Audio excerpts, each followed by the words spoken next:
Hello, everyone. Welcome back to the Mind of Cy Marie. Today, I'm honored to be joined by a wonderful guest who's captivated readers with her unique blend of fiction. Hodgson is the acclaimed author of the contemporary fiction novel Chasing Through Time and her newest release, which comes out here in October, At Least I'm Trying. So I am very excited to have you here today and learn more about your books. Welcome to the show, Tara. Yeah, thank you so much for having me on. So, your debut novel, Chasing Through Time, was a huge success. Can you take us back to the beginning and how you got started on the path to becoming an author and sort of what inspired you with this specific story? Yeah, so I don't know, I guess I've always kind of wanted to write, but you start your life, get your job, have your kids, all the things, and I just pushed it off, pushed it off, pushed it off. And then I just had this idea come into my head. I'm a teacher and I've been teaching for, I think this is my 17th year. I just had this idea pop into my head based on what I have seen changing with my students due to social media and this increase of tech. And I went for a walk and this whole story just kind of like came through my head. And I went home and I just started writing it. And then I kept going and I finished it. Hello. Sounds like it took hold of you and just kind of leapt with it, which is always great. I love it when that happens with a story myself. Yeah, just wasn't expecting it, but I couldn't stop once I started. So, what were some of the most pivotal moments in your writing journey from the initial idea to getting the novel published? I think the whole journey was pretty pivotal just because I was just taking like these giant leaps of faith and consistently putting myself out of my comfort zone. And, just even the fact that I finished a book was a pivotal moment. And then publishing the book and then, getting these great reviews and you get your first like record of what you actually sold. And it was all pretty fantastic. I could not narrow it down just to one. And it just really kind of lit me up in a way I wasn't expecting. And now I'm kind of hooked, I guess, and I just want to keep writing. Awesome. I love that too. Mhm. So, how has the landscape of publishing and finding an audience changed that you've noticed, especially as you prepared for the new release of At Least I'm Trying? Yeah, I guess for at least I'm trying, it's now I kind of already have a little bit of an audience built in. Whereas when I wrote Chasing Through Time, I was just completely unknown, starting with nothing. I had my students, which I had like a little bit of a built in audience, but now I have people who already read Chasing Through Time and enjoyed Chasing Through Time. And I'm already starting with people who are excited to read the book, where I feel like with the first book, nobody really knew what to expect, and I didn't really have that built in. So I had to work a little bit harder to get those people to read it. You're known for the incredible detail in Chasing Through Time. Can you tell us about your research process and what kind of sources you use to make the past feel so real? Yeah, so in Chasing Through Time, there's dual timelines. So the past timeline takes place in 2001, which is when I went to high school. So honestly, my research was more my own experience, like trying to go back and put myself back in high school. And how was that? What did that feel like? That feeling of rejection and the mean girls and just losing your way and trying to find your way and all of that. I talked to friends I know, like, what were we wearing? What types of things? What kind of makeup did we have? Our hair. So it was very much just like my own experience and then going back to people and getting their experiences. And then the other timeline is 2022. So I actually relied on students to help me. Like, obviously, I see kids all the time. I teach teenagers and I have for a long time, but I'm not in that experience with them. So I had a young girl in my class who actually did the whole beta reading process with me and edited and helped me create that character to be as authentic as possible. So, what is it about fiction that you love so much, and what do you hope readers take away from your stories about the past? I love fiction. I think because even though it's a made up story, there's so much about the world and about real life that you're pulling from it. You're learning about, different relationships and how to act in relationships and how to deal with conflict and deal with certain situations. And my books are very real life based and real challenges that kids are going through with social media and with tech. So I want them to read this and hopefully see themselves in these characters and see that if you were to make certain choices or decisions, what type of path it could take you down and how to avoid that. Or if you are in it to show, like, I don't know, when you're a teenager, everything feels so monumental. So I want kids to see that, yeah, even though it feels like this is it, this is the end, there is a light at the end of the tunnel. Can you tell us about your creative process? Do you outline everything meticulously, or do you just sort of let the story unfold as you write it? Both of my books were very different. For Chasing Through Time, I knew pretty much exactly what was going to happen. Even with the dual timeline, like I had it just like a very vague outline as I went back and forth between the two characters and the two timelines. I knew exactly how it was going to end. It was all mapped out in my head. But for At Least I'm Trying, I had this like vague idea and then things completely unraveled spontaneously. There were a couple of pivotal moments I knew I wanted to get to, but it was kind of cool to just sit down and start writing and see where I would end up. And it was like I things happened that I never would have anticipated, and I think that made it really fun. So, pivoting a bit towards the marketing and the branding aspect, kind of engaging with audiences. Being a podcast guest is a great way to connect with readers, but how do you feel that it differs from the solitude of the writing process? Well, I think most authors are probably like me and are quite introverted. So the writing of the book is actually, even though it's challenging, it's actually the easiest part because once it's written, now you have to put yourself out there and you have to be vulnerable and uncomfortable. Podcasts are great because I don't know, I'm a teacher, so I speak all the time, so I don't mind speaking. And it's not like you're directly in front of a massive audience. So it's a little bit less stressful, I think. For me, it's the signings, like when you're in person, that is very draining. And just, I find that more difficult in that. But yeah, writing for me is the easy part. The marketing is much more challenging. I can relate to that a lot. Yeah.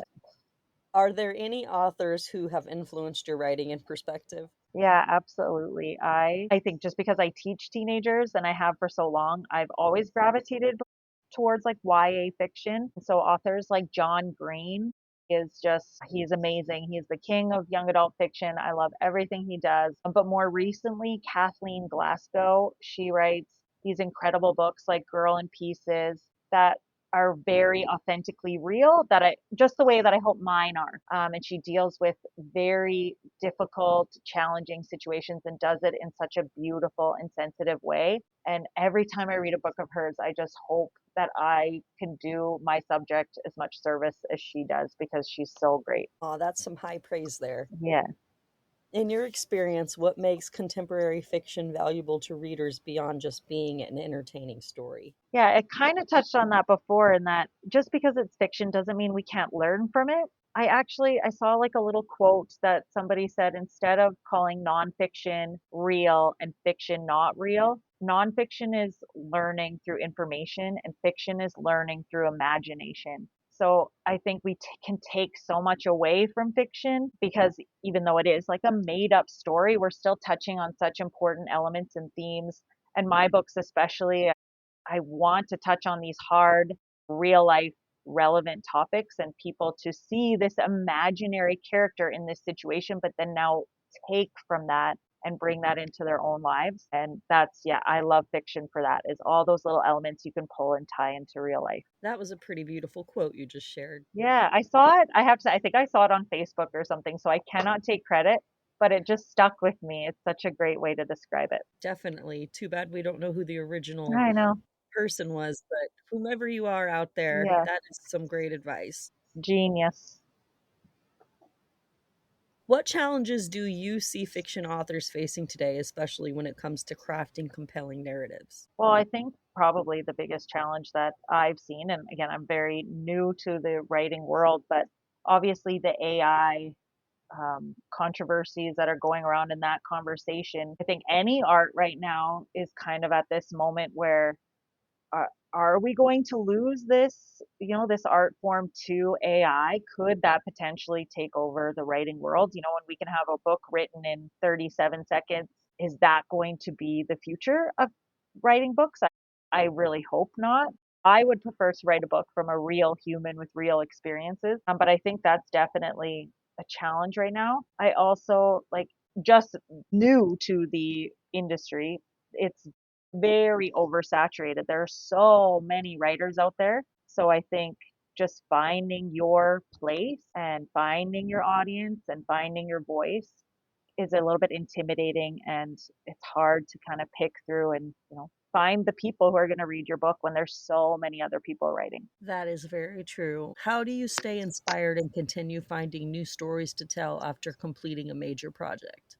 Well, so far, all of my stories kind of revolve around this similar theme, which is just like, how is technology affecting us as human beings? I honestly feel like I have too many ideas because there's just so much going on in the world right now. Every news story I see, talking to my students about what they're seeing on their phones. I follow a lot of people on Instagram who kind of delve into these same themes of like, how do we protect kids from all of these dangers online? So for me, I feel like everywhere I look, there's some sort of inspiration if I want to follow on this theme. My notes app is full, and I feel like I don't have enough time to say all the stories I want to say. So, yeah, I look around me and there's so much inspiration for stories to write. I agree with that too. Your new novel, At Least I'm Trying, is about to be released in October. Can you tell us what this story is about and what you're especially excited for readers to discover in the new release? I'm very excited for this book. I think there's something about that second book, you just like I felt that confidence a little bit more. My imposter syndrome wasn't so debilitating, and it felt like I just really enjoyed the process of writing it. And it definitely falls into more of a thriller vibe. So I'm really excited for people to read it, but it also has a very serious message. So basically, it looks at the very extreme potential implications of social media use, specifically Snapchat. I've described it as Snapchat gone wrong, and a young girl who has the world at her fingertips. She's 17, top of her class, about to get a scholarship for university to play volleyball. Friends, the boyfriend, everything.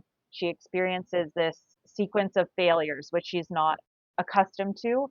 And she just, all that pressure that she's been carrying around, she leads her to just crumble. And she chooses a new path and meets a new friend and meets a man off of Snapchat. And her whole trajectory of her life changes at this point, and she ends up in a really dangerous place. And she has to try and get out of that place without, I don't want to give too much away, but definitely a lot darker, grittier than Chasing Through Time. Sounds really compelling. If you could have a conversation with any of your characters, who would it be and why?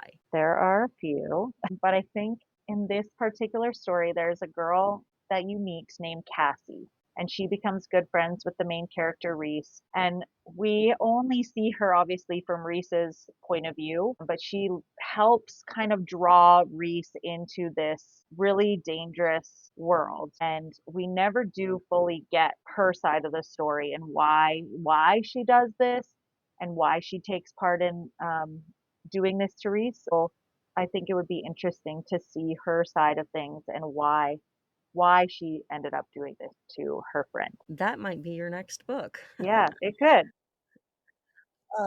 What advice would you give to aspiring writers who want to craft their stories and find their voice in today's crowded media landscape? I think for like honestly, if people want to write a book, I think the biggest hurdle is just starting it. So for me, I think that self-doubt and like that little voice in my head telling me like you're not a writer, what are you doing? Really ignoring that or and just like fighting through that doubt, that self doubt that just kind of haunts you.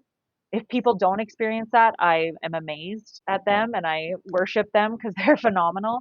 But for me, it was really just like drowning out that voice and just writing and just believing that I had a story worth telling, consistently reminding myself of that as I worked through that process. So if somebody's thinking about it, I say just do it, just write, just type, see what happens and try. You never know. Like somebody will like your story. It will resonate with somebody. And it is the best feeling in the world when that happens. It truly is, and Mhm. that is some great advice. Are there any final thoughts you'd like to share with us on the craft of writing, your new release, or being an educator of teenagers as it correlates to your storytelling? Yeah, I guess for me, my whole goal in what I'm writing is just to start conversations. I think that's really what I want to achieve by taking these situations that I've either seen, students in or I've heard about. I hope that both kids can read my books, but also parents or any adults who have kids in their lives.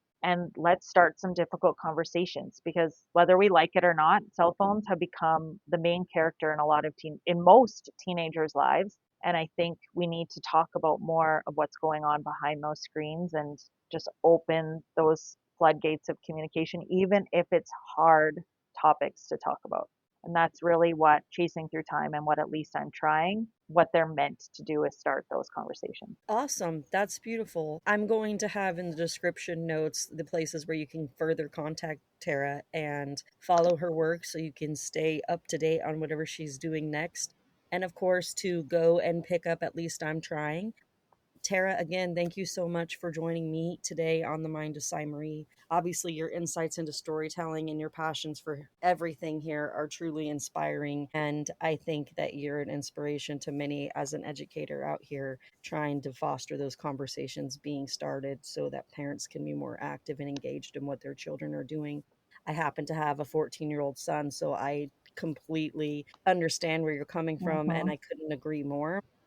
Yeah, thank you To so much. everyone listening, be sure to pick up that copy of Tara's wonderful novel. And until next time, keep creating, keep dreaming, and remember the mind is the most powerful story we'll ever tell.